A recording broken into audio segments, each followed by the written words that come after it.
Noong nakaraang taon, tinampok natin ang bibong bata na may taglay na talino at talento. Ngunit sa likod pala nito, may iniinda siyang bukol sa likod ng ulo. Makalipas ang isang taon, matagumpay siyang napaoperahan sa tulong ng ating mga volunteer doctors at partners.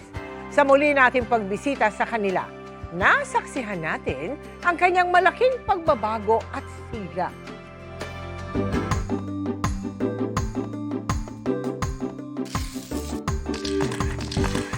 Abril noong nakaraang taon, nang makilala natin ang batang si Prince.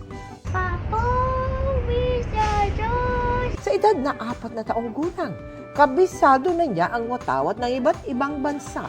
Explain. Hilig din niyang mag-solve ng math equations. 6 plus 4 equals 10. Pero sa kabila nito, may iniinda pala siyang bukol sa likod ng kanyang ulo. Na-diagnose rin siyang may autism spectrum disorder.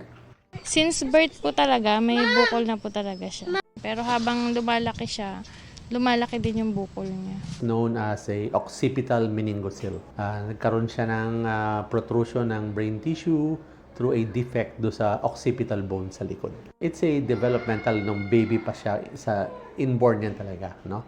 Pag nag-fail mag-fuse yung pinakabuto, Sa kanaisang mapaoperahan, lumapit sa GMA Kapuso Foundation ang kanyang mga magulang. At nito lang Oktubre, matagumpay nang natanggal ang bukol ni Prince. Muli natin siyang binisita at kinamusta sa kanilang tirahan. Ngayon, malaya na siyang nakakagalaw at nakakahiga ng maayos.